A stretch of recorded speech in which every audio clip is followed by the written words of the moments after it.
Good evening, Dolphins fans. Welcome to another episode of On the FinSide with Kat and Paul. Follow us on Facebook, Twitter, all of our social media outlets, as well as the Fansided Network and FinFanatic.com. The Dolphins select Oregon safety Jevon Holland, 36th overall in the NFL draft in day two. A day two that was, brought some mixed feelings for a lot of Dolphins fans, a little bit underwhelming for some, including for us at certain points. But Paul, Jevon Holland, when you take a look at him, it seems like a real Brian Flores player, versatile, intelligent. Somebody who had before opting out last year, in 2018 and 2019 had 9 interceptions, very instinctive in the passing game and somebody that was projected to go somewhere in the second round area. So not a huge surprise that he was taken here, but when you looked at some of the players that were starting to fall into day two, I can understand some Dolphins fans feeling a little bit underwhelmed by this pick too. I can too. I mean, it's. I know my reaction in the moment was disappointment and confusion.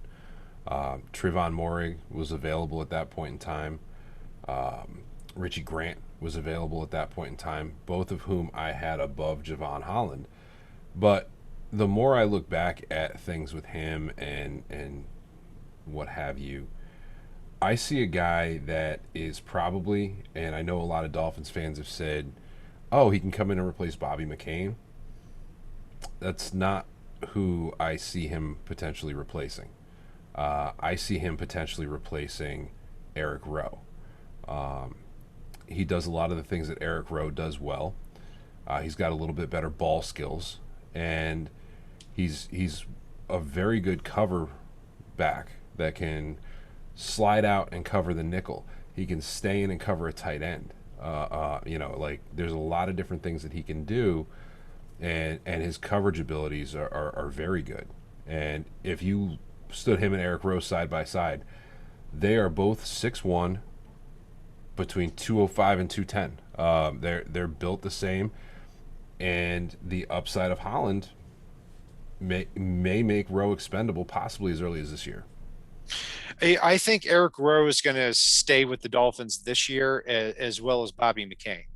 But they're building depth there at the safety spot, and it has to be factored into this that the Dolphins can cut Bobby McCain after the 2021 season, save $7 million.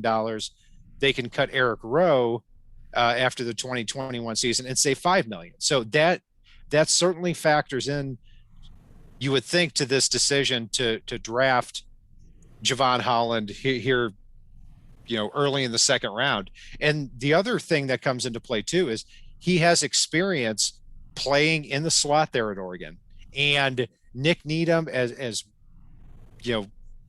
much as he tried at the nickel spot, an upgrade could certainly happen there. And Holland, you can make the argument, could step right in, challenge Nick Needham, and beat him for that starting nickelback job. I was hoping you'd say beat him because that's the first thought I had was I don't think I can even say challenge at this point. I think he would easily beat him out. Nick Needham has that issue we saw Jeff Ireland talk about with Vontae Davis years ago. It's you're up here and you're down here and you're up here. We just need you here. That's it. And it's I still do think that yes, there is a possibility and probability that Eric Rowe will be on the roster this year and then possibly be gone next year. I think Bobby McCain has a higher likelihood to stick, even though Eric Rowe has been very good against most tight ends. Flores has been a guy that's accumulating leaders. And out of those leaders, it's got to be factored into the equation that he still looks to Bobby McCain and Jerome Baker to be the leaders out on that defense. Even when he brought in Kyle Van Noy last year, Van Noy was a leader, but McCain and Baker are the leaders for him out there. Yeah, I see McCain and Baker to slightly amend that as the guys who are calling plays out there and getting everybody lined up. And I'm sure a lot of players were involved in that, but they they bring a lot from an IQ standpoint to the defense. No doubt about that. And that's what that's what Jevon Holland brings as well, at least as far as what he showed at Oregon. I mean, he moves all over the place. Hmm. Slot, free safety, strong safety, and in this type of defense, that's the type of defensive back that Brian Flores and Josh Boyer are looking for, whether they're a starter or not. I mean, this is somebody that if the Dolphins are drafting him 36th overall, is going to play a lot of snaps very quickly and probably for the long term too. Yeah, and the interesting thing is with the acquisition of Brandon Jones in last year's draft, and all of the different things that Jones showed last year. You're talking about two very high IQ safeties to put out on the field, and make no mistake, Josh Boyer came from a background where he was forced to develop his defensive philosophy around a plethora of defensive backs. So, I do think there's a possibility that there may be life for three safeties on the field at a time. Yeah, I mean, you've got Rowe and McCain as the starting safeties, Brandon Jones uh, and Jevon Holland backing them up, and it's hard to even pinpoint where they go on a down to down basis and a play to play basis because they move all over the field. I mean, uh, McCain and Rowe were former cornerbacks. Brandon Jones, can be that strong safety, but also move down in the slot. Same thing for Jevon Holland. I mean, Nick Needham has played on the outside as well as in the slot. I mean, that's what Brian Flores and Josh Boyer are looking for to not only be the identity of the defense, but the identity of the team. Yeah, absolutely. I mean, and I like that aspect. I mean, it's and you talk about them moving all over the field. Miami showed their love of the amoeba, the positionless defense, what the psycho defense, whatever you want to call it. And if you've suddenly got three or four safeties that you can play anywhere from the line of scrimmage to deep center,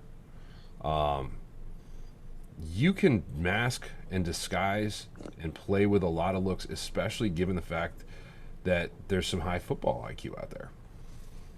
And one story that I told right after Holland was selected is, and Peter Schrager talked about this on the NFL Network, is when Jevon Holland was 6 years old, after a flag football game, he juked an adult out of his pants, and the adult tore his ACL. That's a true story.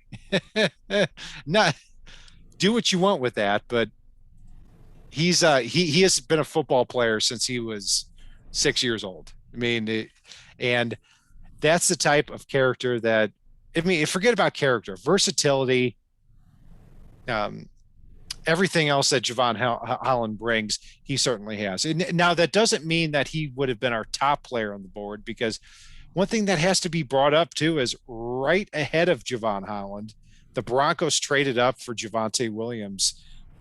They they're at the 35th pick. I mean, is it fair to say the Dolphins got caught sleeping at the wheel at the running back spot again?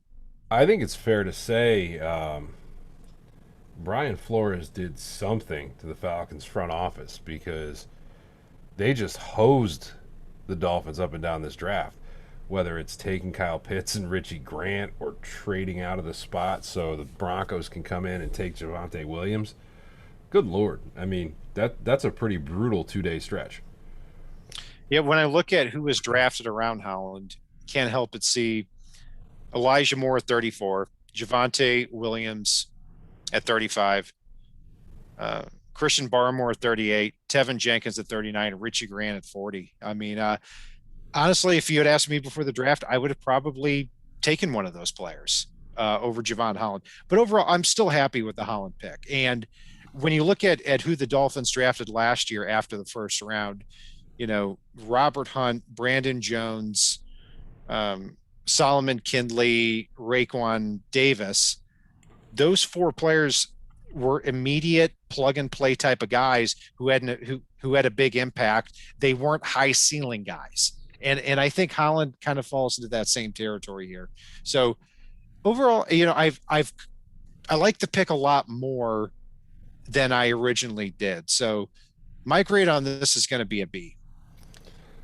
I'll give this a B plus, even though it's not exactly what I would have done.